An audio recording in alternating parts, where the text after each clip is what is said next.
dans les ombres tremblantes d'un café enfumé sur les quais de la Seine. Je sentis le poids du contrat peser comme une chaîne invisible autour de mon cou.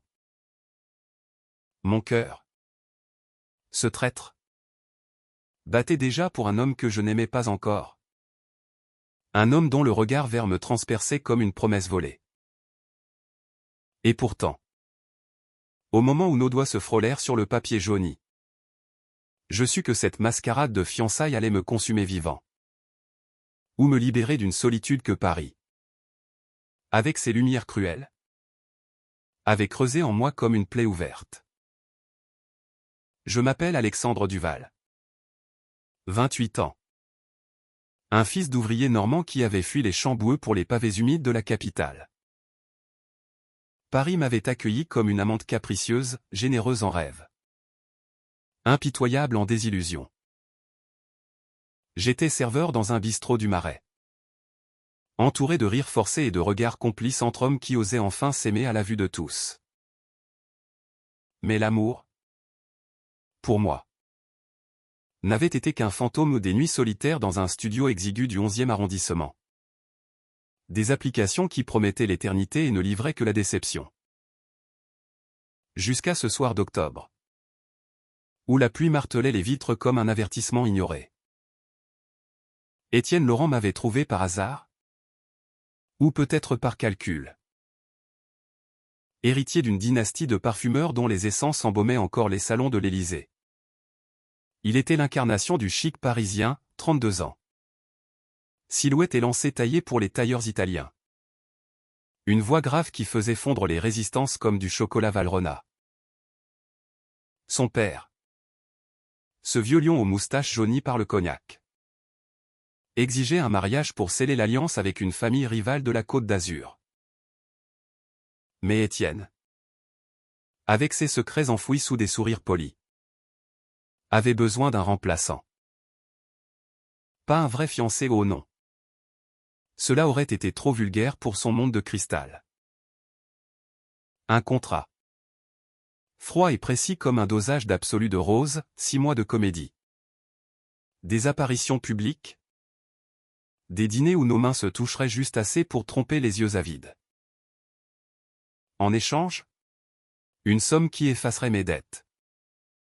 Un appartement meublé dans le 7e. Et peut-être, murmurait-il avec un clin d'œil, un peu de magie dans ma vie terne. Tu es parfait. Alexandre, avait-il dit ce soir-là. Ses doigts effleurant les miens tandis que le serveur nous apportait 2 verres de Bordeaux. Tes yeux. Il raconte une histoire que personne n'a encore lue. Et moi, j'ai besoin d'un chapitre inachevé. Son souffle chaud contre mon oreille m'avait fait frissonner. Un mélange de peur et d'excitation que je n'avais pas ressenti depuis mes premiers baisers volés dans les ruelles de Rouen. Était-ce le vin? Ou le désespoir qui me poussait? J'avais signé. Le stylo tremblant. Scellant un pacte qui puait le mensonge autant que les roses fanées dans les jardins du Luxembourg. Les jours suivants furent un tourbillon de faux-semblants. Étienne m'emmena chez son tailleur rue du Faubourg Saint-Honoré. Où des épingles dansèrent sur ma peau comme des caresses promises. Pour les photos, expliqua-t-il. Mais ses yeux s'attardaient. Affamés. Nous posâmes pour les paparazzis devant l'Opéra Garnier. Ma main dans la sienne. Nos sourires synchronisés comme une valse apprise par cœur. Paris. Cette commère éternelle. Murmura nos noms dans ses salons, le fils prodigue et son bel inconnu. Une idylle naissante qui sentait le scandale sucré. Mais la nuit, seul dans le lit king size qu'il m'avait offert, je me demandais si ce n'était pas moi. Le prodigue. Vendant mon âme pour un mirage. Bientôt. Les masques glissèrent. Lors d'un dîner chez sa mère. Une comtesse aux perles éternelles. Étienne me confia son fardeau, son ex. Luc Moreau. Un architecte aux épaules larges et au cœur de pierre. L'avait quitté 2 ans plus tôt pour un amant plus jeune. Plus ambitieux. Il m'a brisé. Alexandre. Mais ce contrat. C'est ma revanche. Montre-leur que je suis entier. Sa voix se brisa. Et dans ce salon lambrissé de Versailles, sous les chandeliers qui pleuraient de la cire, je vis l'homme derrière le prince, vulnérable, affamé d'un toucher vrai. Ce soir-là, pour la première fois, notre baiser ne fut pas chorégraphié. Ses lèvres sur les miennes. Urgentes, salées de larmes contenues. Et je me perdis en lui, oubliant le papier qui nous liait. Les semaines devinrent des mois. Et ce qui avait commencé comme une transaction se mua en une danse dangereuse. Nous marchions le long des Champs-Élysées au crépuscule. Ses doigts entrelacés aux miens. Parlant de tout et de rien, des parfums qu'il créait pour oublier.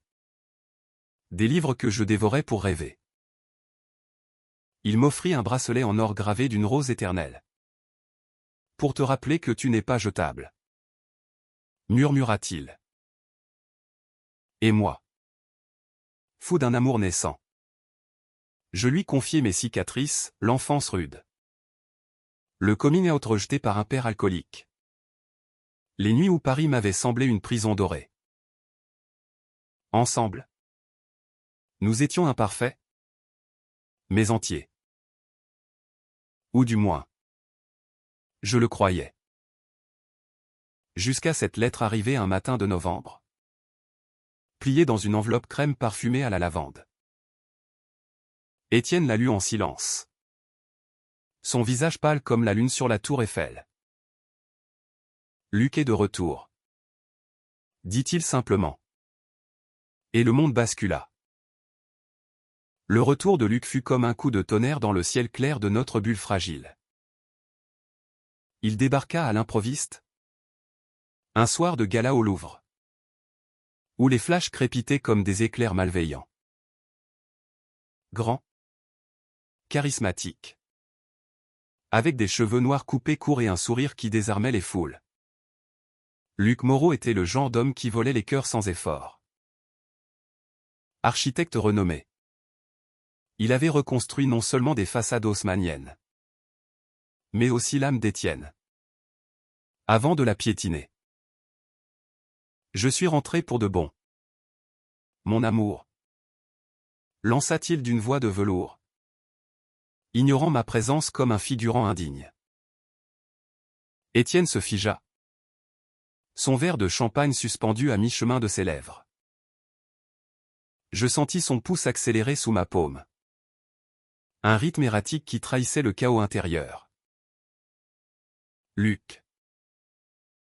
Que fais-tu ici? Murmura-t-il. Mais ses yeux. Ces traîtres. Brillaient d'un éclat que je ne leur connaissais pas.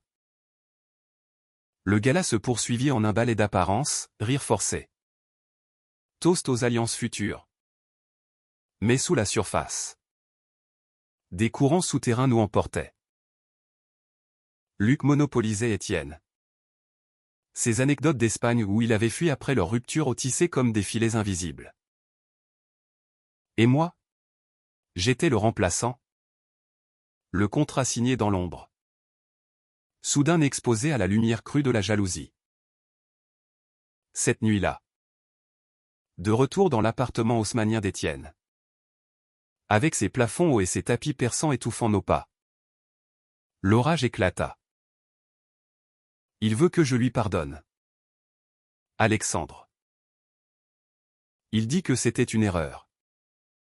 Que l'autre n'était qu'un caprice. Étienne arpentait la pièce.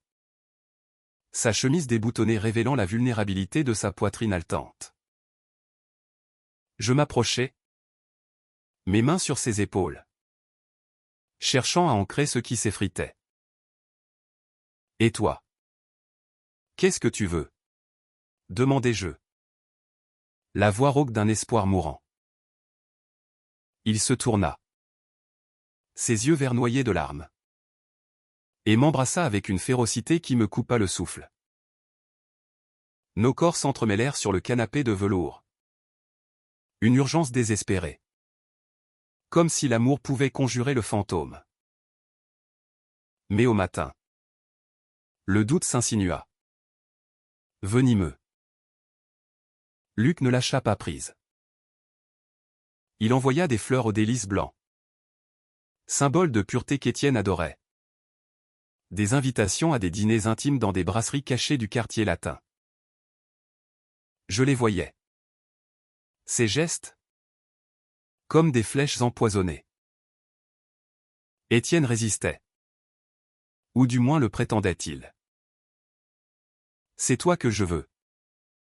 Alexandre. Toi est notre vérité. Mais ces absences se multiplièrent, des réunions qui duraient jusqu'à l'aube. Des textos effacés à la hâte. Paris. Complice. Nous enveloppait de son manteau froid, les feuilles mortes des Tuileries tourbillonnaient comme nos émotions en déroute. Un soir, je le confrontai dans la cuisine, où les casseroles cuivrées reflétaient nos ombres déformées. Dis-moi la vérité. Étienne. Est-ce que je ne suis qu'un pansement sur une plaie qui n'a jamais cicatrisé? Il s'effondra contre l'îlot central. La tête dans les mains. Luc. Il me connaît depuis l'université. Il a été mon premier. Mon tout. Mais toi. Tu m'as redonné la vie. Ces mots étaient un baume. Mais incomplet. Nous fîmes l'amour là. Sur le marbre froid. Un acte de rébellion contre le passé. Pourtant. Au creux de la nuit. Je l'entendis murmurer son nom dans son sommeil. Et mon cœur se brisa en silence. Les semaines suivantes furent un supplice exquis. Luc organisa une confrontation feinte en inté chez Angelina. Sous les dorures du salon de thé légendaire. Laisse-moi une chance. Étienne. Plaida Théil. Ses yeux bruns implorants. Je me tins en retrait. Spectateur d'une pièce où je n'étais que sous étude. Étienne hésita. Son regard passant de l'un à l'autre comme un funambule sur un fil tendu au-dessus de l'abîme. J'ai changé. Luc. Alexandre m'a montré ce que c'est. L'amour s'enchaîne. Mais la graine du doute était plantée. Et elle germa dans les silences qui s'allongeaient entre nous. Noël approchait. Et avec lui. La pression familiale culmina. Le père d'Étienne, alité dans sa villa de Neuilly, exigea une rencontre avec le fiancé. Luc s'invita. Bien sûr. Transformant le dîner en un champ de mine. Autour de la table chargée de foie gras et de bûches scintillantes. Les regards fusaient comme des couteaux. Tu mérites mieux que ce. Arrangement? Glissa Luc à Étienne. Assez fort pour que j'entende. Mon sang se glaça. Plus tard. Seul avec Étienne dans la bibliothèque au rayonnage sombre. Je lâchai, si tu l'aimes encore. Dis-le. Je partirai sans un mot. Il me serra contre lui. Ses lèvres sur mon cou. Jamais. Tu es mon avenir. Mais ses mains tremblaient. Et je sus que l'avenir était un mensonge fragile. Le nouvel an nous trouva sur les toits de Montmartre. Champagne en main. Feu d'artifice illuminant le Sacré-Cœur comme un cœur en feu. Nous dansâmes sous la neige fine. Nos corps pressés l'un contre l'autre. Et pour un instant, le monde se résuma à nous. Je t'aime, Alexandre. Souffla Théil. Et je crus en ces mots comme en un miracle. Mais le lendemain. Un appel de Luc, il faut qu'on parle. Seul à seul. Pour clore le chapitre. Étienne partit, me laissant avec l'écho de la porte qui claquait. Les jours qui suivirent l'appel de Luc furent une descente aux enfers masqués en routine. Étienne rentrait tard. Les traits tirés. Inventant des excuses sur des négociations d'affaires qui sentaient le mensonge. Je feignais la compréhension. Cuisinant des plats normands au pot-au-feu fumant. Pommes de terre rôties ou pour recréer un cocon illusoire. Mais la nuit, quand il dormait, je fouillais son téléphone. Rongé par une jalousie qui me rongeait l'âme. Des messages anodins. Jurait-il. Mais je voyais les ombres, je t'ai manqué, de Luc. Effacer mais pas oublier. Paris. En hiver, devenait une complice cruelle. Les vitrines des galeries Lafayette scintillaient de promesses matérielles. Mais mon cœur gelait sous les flocons. Je marchais seul le long de la rue de Rivoli. Évitant les couples enlacés.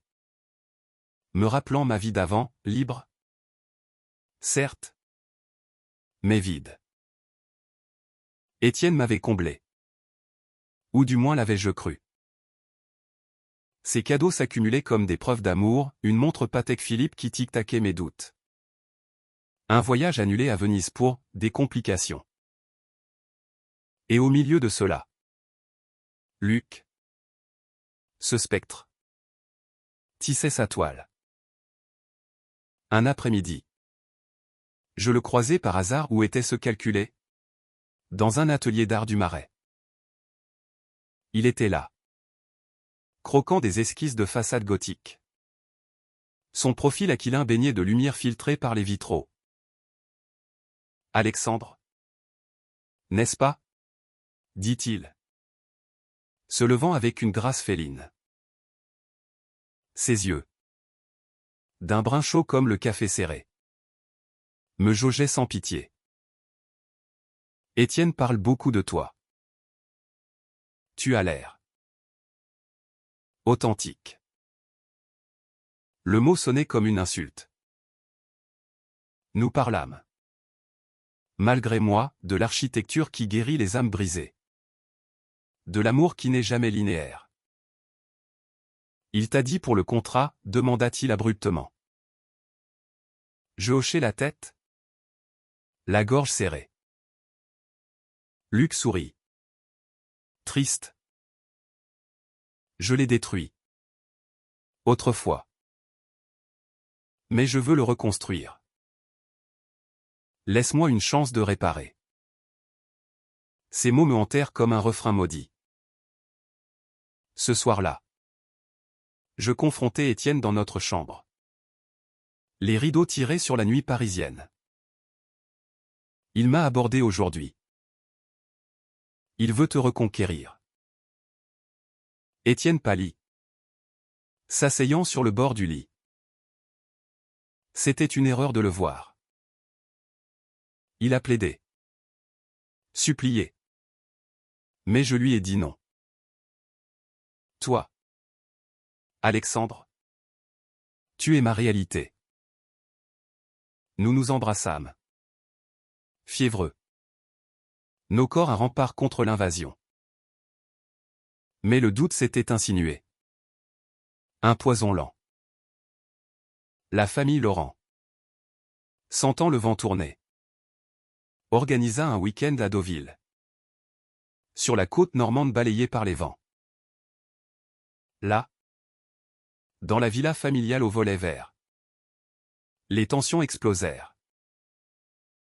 Le père, amaigri par la maladie, convoqua Étienne en privé. J'entendis des bribes, Luc est un Moreau. Solide. Fiable. Ce garçon. Qui est-il vraiment? Ma mère? Si j'en avais une ici. Aurait pleuré, moi. Je serrais les poings dans le jardin. face à la mer houleuse. Luc arriva le lendemain. Invité par le patriarche. Et le drame se noua autour d'un dîner de fruits de mer. Choisi. Étienne lança son père. La voix rauque.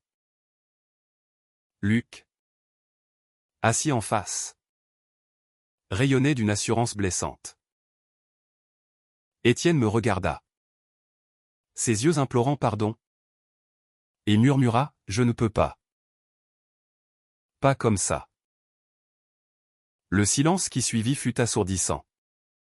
Brisé seulement par le ressac des vagues. Je me levai. La chaise raclant le parquet comme un cri étouffé. Je ne suis pas un choix par défaut. Et je sortis. Le sel de la mer se mêlant aux larmes sur mes joues. De retour à Paris. Étienne me poursuivit. Suppliant dans le hall de l'hôtel. Attends. Mon amour. C'est une pression. Rien de plus. Nous passâmes la nuit à l'auberge. Lovés dans des draps humides. Nos confessions murmuraient comme des prières. Il avoua, Luc avait touché une corde sensible. Un passé non résolu. Mais toi. Tu m'as appris à aimer sans peur. Pour la première fois. Je crus en nous. En cette fragile humanité qui nous liait au-delà du papier. Pourtant. Le destin. Ce farceur avait d'autres plans. Une semaine plus tard. Une fuite dans la presse People, crise dans le couple Laurent. L'ex mystérieux refait surface. Les photos nous montraient tous les trois. Figés en un triangle douloureux. Étienne paniqua. Appelant son avocat. Mais je vis la faille, son hésitation face à l'idée de nier publiquement son passé avec Luc. Protège-nous. Implorai-je. Il hocha la tête. Mais ses yeux erraient. Le point de non-retour vint lors d'une soirée privée chez un mécène du 7e.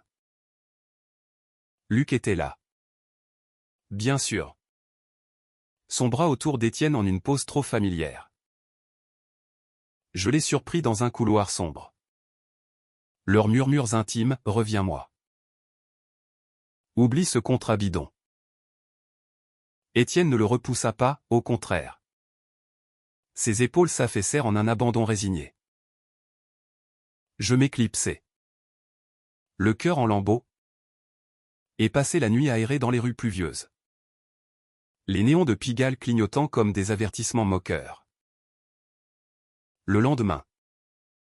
L'appartement me sembla un mausolée. Les cadeaux d'Étienne, la montre. Le bracelet.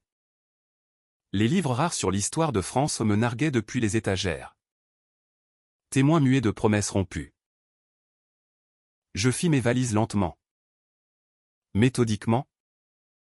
Pliant chaque chemise comme un adieu. Quand il rentra. Empestant le parfum de Luc. Je l'attendais. Assis dans le fauteuil Voltaire. Un verre de Calvados à la main, un clin d'œil à mes racines.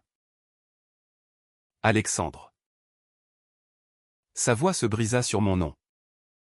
Et pour la première fois. Je vis la peur dans ses yeux verts. Nu et cru. Hier soir. C'était une faiblesse. Luc m'a pris par surprise. Mais je t'aime. Je le jure. Il s'agenouilla. Ses mains suppliantes sur mes genoux. Le spectacle était poignant, l'héritier à mes pieds. Vulnérable comme un enfant perdu dans les couloirs du Louvre. Une partie de moi voulait le relever. L'embrasser jusqu'à l'oubli. Mais l'autre, la plus forte, se rappelait le contrat, une transaction. Pas un serment. Lève-toi. Étienne, dis-je doucement. La voix ferme malgré la tempête intérieure. Tu ne m'aimes pas. Tu aimes l'idée de moi ou le sauveur. Le remplaçant propre qui efface les taches du passé. Mais Luc? Il est ta vérité. Sale et réelle. Il secoua la tête. Des larmes coulant sur ses joues aristocratiques. Non. Avec lui. C'était la passion destructrice. Avec toi. C'est la paix. La croissance. Reste. Je romps tout. Ces mots étaient un chant de sirène. Mais j'avais appris à nager dans ces eaux perfides. Nous parlâmes des heures. Les mots coulant comme la pluie contre les fenêtres. Il confessa tout, la nuit avec Luc. Un baiser volé dans l'urgence du vin et des souvenirs. Mais rien de plus. Jurait-il. Je me déteste pour ça. Tu mérites mieux. Et là. Dans cette vulnérabilité partagée. Je vis l'humanité d'Étienne, non pas un prince. Mais un homme brisé par l'attente d'un amour inconditionnel. Je lui pardonnai. Ou crut le faire? Et nous nous aimâmes une dernière fois. Tendrement. Comme pour sceller un pacte fragile. Mais le doute revint. Insidieux. Nourri par les appels incessants de Luc. Étienne les ignorait. Ou du moins essayait-il. Mais son téléphone vibrait comme un cœur affolé. La presse s'emballait, article sur « Le triangle amoureux qui secoue la haute société parisienne ». Spéculation sur notre « mariage arrangé ». Mon nom circulait. Souillé. Et avec lui. Mes rêves d'anonymat. Un soir, lors d'un dîner chez des amis communs des galeristes du Marais. Gai et bienveillant. Luc fit irruption. Sa présence un ouragan. Laisse-le tranquille. Moreau. Lança un ami. Mais Luc ignora.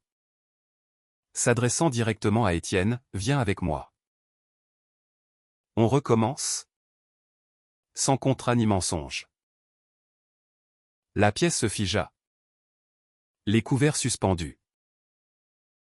Étienne se leva. Blême. Et pour la première fois. Choisi, non. Luc.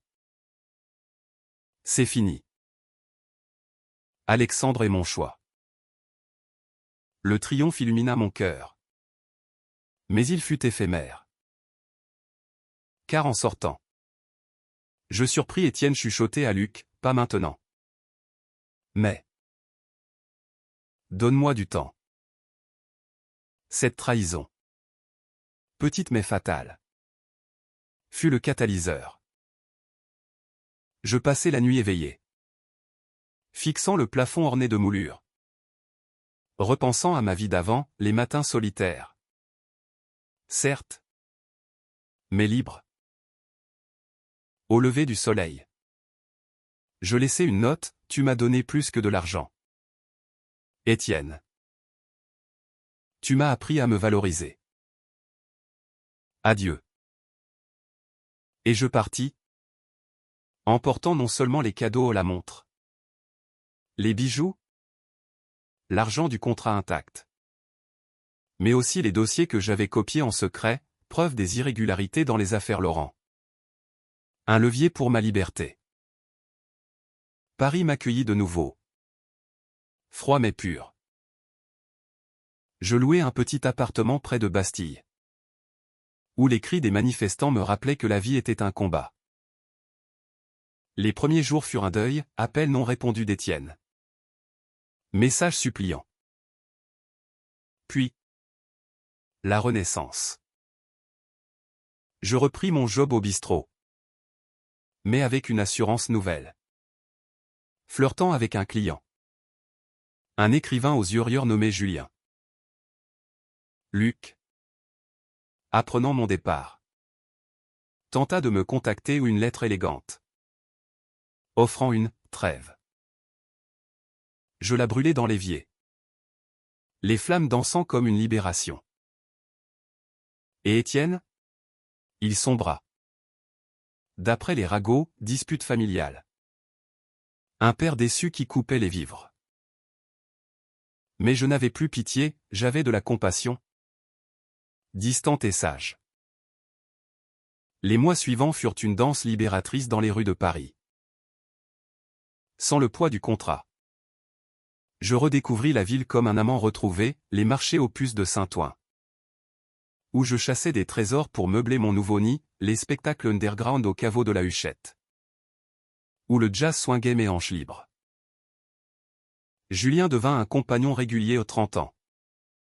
Barbu. Avec un rire qui chassait les ombres. Il écrivait des nouvelles sur des amours oubliés. Et nos nuits étaient des chapitres improvisés. Tendres et sans chaîne. Pourtant, Étienne hantait encore mes rêves. Un fantôme élégant aux yeux verts. Un jour, il apparut à la porte de mon bistrot. Amaigri.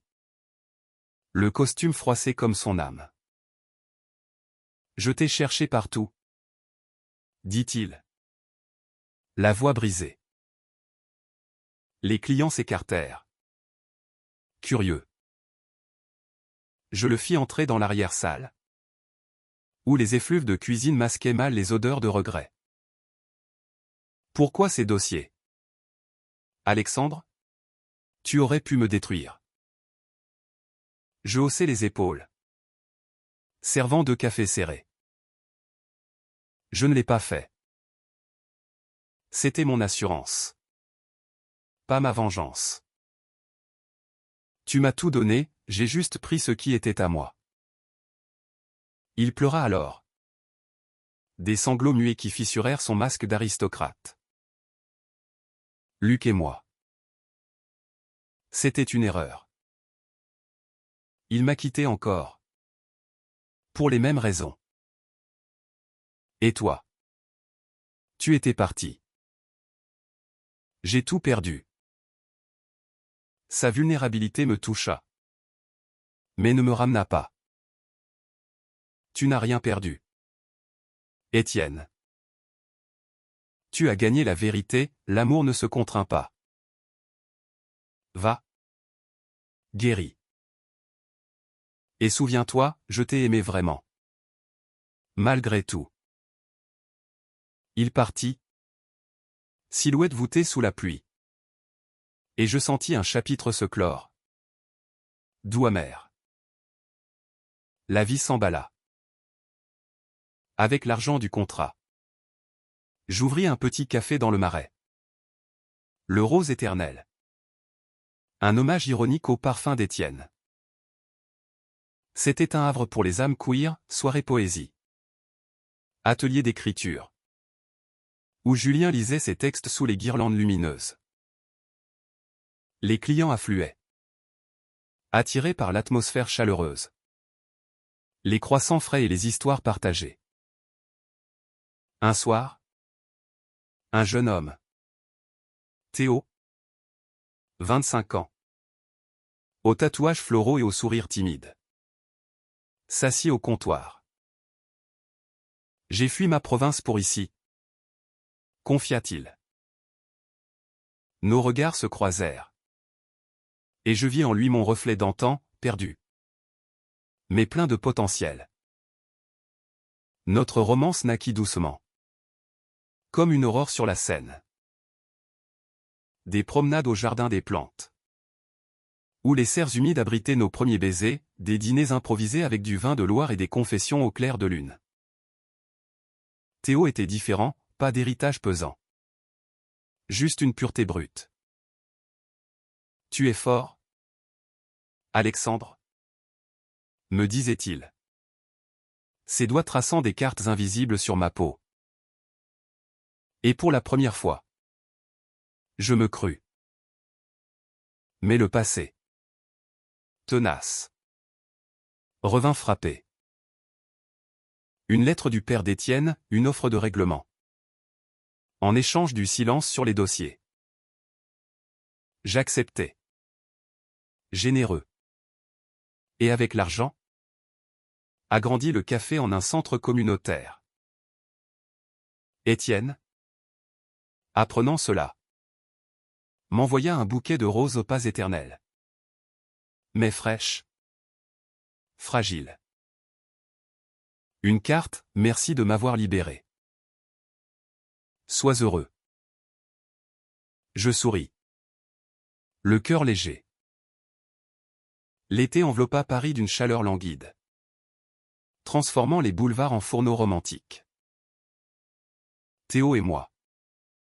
Nous étions inséparables, voyage en train vers la Provence. Où les champs de lavande nous rappelaient les parfums d'Étienne. Mais sans amertume. Il peignait. Moi gérais le café. Et nos vies s'entremêlaient comme les vignes du Bordelais. Pourtant. Une ombre planait, les rumeurs sur Luc. Qui avait sombré dans l'alcool après un nouveau scandale. Et Étienne. Qui voyageait seul. Cherchant peut-être une rédemption. Un automne pluvieux. Étienne réapparut. Cette fois transformé. Barbe naissante. Sac à dos usé. Il entra au café comme un pèlerin. J'ai tout quitté. Alexandre. La parfumerie. La famille. Je vis à Lisbonne. Je peins. Ses yeux. Toujours verts mais adoucis. Brillaient d'une paix nouvelle. Nous parlâmes des heures. Autour d'un thé à la menthe. Échangeant des histoires de renaissance. Tu m'as sauvé en partant. Avoua-t-il. J'ai appris à m'aimer seul. Théo. Tolérant. Nous laissa l'espace. Et dans cette conversation, naquit une amitié inattendue au pas d'amour, mais de respect mutuel. Luc. Lui. Croisa mon chemin par un twist du destin, un atelier d'architecture bénévole pour la communauté LGBTQ+ que j'organisais. Amaigri. Les yeux cernés. Il s'excusa platement, j'ai été un lâche. Merci de ne pas avoir détruit Étienne. Je lui pardonnai. Car le pardon libère plus que la rancune. Il resta à Paris, reconstruisant sa vie. Et devint un allié improbable au café, dessinant des plans pour l'agrandir. La vie, cette grande dramaturge, nous offrit un climax lors du Pride Month. Notre défilé sur les Champs-Élysées fut un triomphe, bannière arc-en-ciel. Musique pulsant comme un chœur collectif. Théo et moi marchions main dans la main. Entourés d'amis ou Étienne même. Venu de Lisbonne. Acclamant depuis le trottoir. Luc était là. Discret. Et pour la première fois, je sentis la plénitude, non pas une fin, mais un cercle. Avec l'hiver, vint la consolidation. Le café prospérait. Devenant un pilier du Marais, thérapie de groupe pour les jeunes queers. Exposition d'artistes émergents. Théo exposa ses toiles. Des abstractions de cœurs brisés et recollés. Inspirées de mon histoire. Notre amour mûrissait. Ancré dans la confiance, voyage à Rouen. Où je présentais Théo à ma sœur. Enfin réconcilié, dîner chez Julien. Qui écrivait un roman sur des amours contractuels. Étienne nous visita souvent. Portant des nouvelles de sa vie bohème, toile vendue à Porto. Un amant passager qu'il avait appris à lâcher prise. Tu étais mon meilleur professeur. Me dit-il un soir. Sous les lumières tamisées. Luc. Stabilisé. collabora sur un projet, rénover un centre pour sans-abri queer. Sa rédemption était laborieuse, mais réelle. Un rappel que l'humanité est forgée dans le feu des erreurs. Un soir de printemps, Théo me demanda en mariage pas par contrat, mais par choix. Sur le pont des Arts, cadenas en main. Avec toi. C'est éternel, murmura-t-il. Les larmes coulèrent. Joie pure. Et je dis oui. Le cœur gonflé d'un amour mérité. L'année s'acheva en apothéose. Notre mariage. Une cérémonie intime à la mairie du 4e. Fut entouré d'âmes chères, Étienne témoin. Luc en invité distant mais sincère. Paris scintilla pour nous. La scène reflétant nos vœux comme un miroir fidèle. Dans les mois suivants, nous adoptâmes un chat errant, rebaptisé Liberté, et rêvâmes d'enfants, de legs. Regardant en arrière, je compris la leçon, l'amour vrai n'est pas donné, mais conquis. J'avais remplacé un fiancé, gagné un cœur, perdu un fantôme, et trouvé ma voie. Étienne prospéra. Luc se releva. Et moi? J'étais entier. Aimé. Libre. Dans les rues de Paris, où les amours naissent et meurent comme les saisons. Je marchais la tête haute, sachant que chaque contrat brisé forge une âme plus forte. Et si le passé revenait? Je partirais encore, emportant non des biens, mais la sagesse d'un cœur guéri.